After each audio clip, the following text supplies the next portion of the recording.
Hello friends, welcome back to my YouTube channel. ಎಲ್ಲರೂ ಹೇಗಿದ್ದೀರಾ friends? ಇವತ್ತು ಕೂಡ ನಾನು ಒಂದು ಒಳ್ಳೆ ಹೆಲ್ತ್ ಟಿಪ್ಸ್ನ ಇಟ್ಕೊಂಡು ಈ ವಿಡಿಯೋನ ಮಾಡ್ತಿದ್ದೀನಿ. ಅದಕ್ಕಿಂತ ಮುಂಚೆ ಯಾರೆಲ್ಲ ಚಾನಲ್ನ ಸಬ್ಸ್ಕ್ರೈಬ್ ಮಾಡ್ಕೊಂಡಿಲ್ಲ ಅಂದರೆ ಹೋಗಿ ಸಬ್ಸ್ಕ್ರೈಬ್ ಮಾಡ್ಕೊಳ್ಳಿ ಮತ್ತು ಪಕ್ಕದಲ್ಲೇ ಕಾಣೋ ಬೆಲ್ ಐಕನ್ ಕ್ಲಿಕ್ ಮಾಡಿ. ಟಾಪಿಕ್ ಅಂದರೆ ಹೆಲ್ತ್ ಟಿಪ್ಸ್ ಏನಪ್ಪ ಅಂತಂದರೆ ಮಾವಿನ ಹಣ್ಣು. ಹೌದು, ಈ ಮಾವಿನ ಹಣ್ಣಿನ ಜೊತೆಗೆ ಕೆಲವೊಂದು ಆಹಾರಗಳನ್ನ ತಿನ್ನಲೇಬಾರ್ದಂತೆ.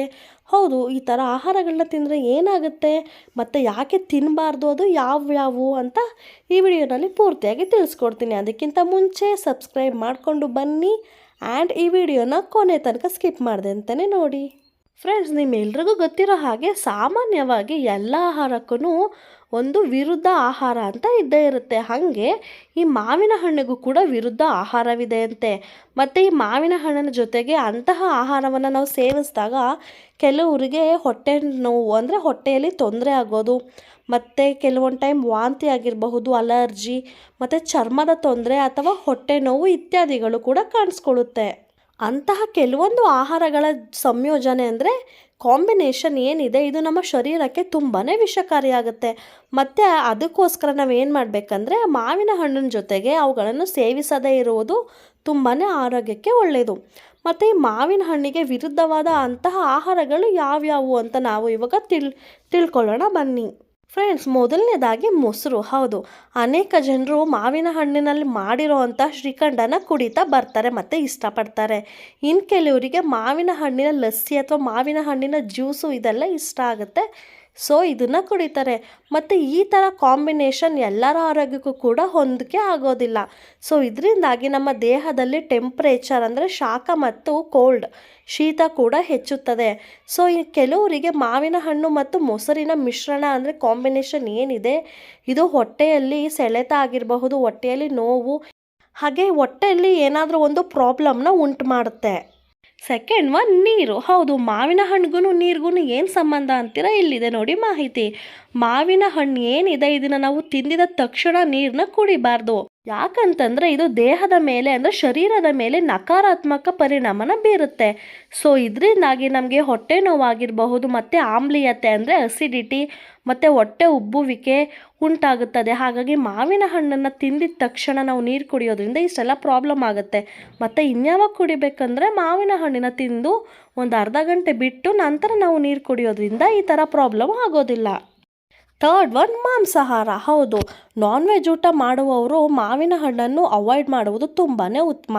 ಏಕಂತಂದರೆ ಮಾವಿನ ಹಣ್ಣು ಮತ್ತು ಮಾಂಸವನ್ನು ಒಟ್ಟಿಗೆ ಜೀರ್ಣಿಸ್ಕೊಳ್ಳೋದು ಸುಲಭವಲ್ಲ ಮತ್ತು ಇದರಿಂದ ನಮ್ಮ ಜೀರ್ಣಕ್ರಿಯೆ ಮೇಲೆ ದೊಡ್ಡದಾಗಿ ಪರಿಣಾಮ ಬೀರುತ್ತೆ.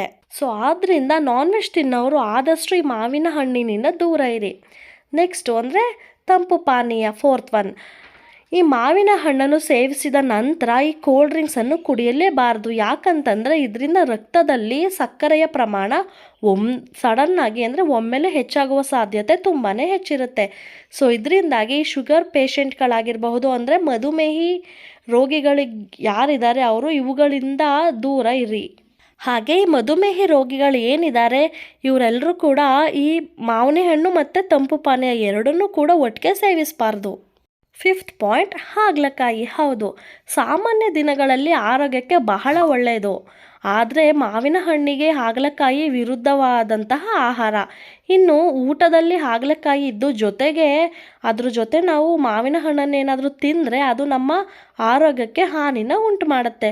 ಮತ್ತು ಮಾವಿನ ಹಣ್ಣು ಮತ್ತು ಹಾಗಲಕಾಯಿಯಿಂದ ಶರೀರದಲ್ಲಿ ರಿಯಾಕ್ಷನ್ ಕೂಡ ಆಗುತ್ತೆ. ಇದರಿಂದಾಗಿ ನಾವು ವಾಂತಿ, ಅತಿಸಾರ ಅಥವಾ ಉಸಿರಾಟದ ತೊಂದರೆಗಳನ್ನು ಕೂಡ ಎದುರಿಸಬೇಕಾಗುತ್ತೆ. ದಯವಿಟ್ಟು ಈ ಹಾಗಲಕಾಯಿ ಮತ್ತು ಮಾವಿನ ಹಣ್ಣು ಯಾವತ್ತೂ ಕೂಡ ಕಾಂಬಿನೇಷನ್ನ ಮಾಡ್ಕೊಬೇಡಿ. ಸಿಕ್ಸ್ತ್ ಪಾಯಿಂಟ್, ಮಸಾಲೆ ಪದಾರ್ಥಗಳು. ಹೌದು, ಹೆಚ್ಚು ಮಸಾಲೆ ಭರಿತ ಆಹಾರಗಳು ಏನಿದೆ ಇದನ್ನು ಕೂಡ ಮಾವಿನ ಹಣ್ಣಿನ ಜೊತೆಗೆ ತಿನ್ನೋದು ಒಳ್ಳೆಯದಲ್ಲ. ಮತ್ತು ಇವೆರಡರ ಕಾಂಬಿನೇಷನ್ನಿಂದ ದೇಹದಲ್ಲಿ ಹುಣ್ಣುಗಳಾಗೋದು, ಮೊಡವೆ ಚರ್ಮದ ಕಾಯಿಲೆಗಳು ಅಂದರೆ ನಮ್ಮ ಮುಖದಲ್ಲಿ ಪಿಂಪಲ್ಸ್ಗಳಾಗೋದು ಈ ಥರ ಚಾನ್ಸಸ್ ತುಂಬಾ ಇರುತ್ತೆ. ಹಾಗಾಗಿ ಮಾವಿನ ಹಣ್ಣಿನೊಂದಿಗೆ ಮಸಾಲೆಯುಕ್ತ ಪದಾರ್ಥ ಅಥವಾ ಶೀತಲ ಆಹಾರವನ್ನು ಸೇವಿಸದೇ ಇರೋದೇ ತುಂಬಾ ಒಳ್ಳೆಯದು.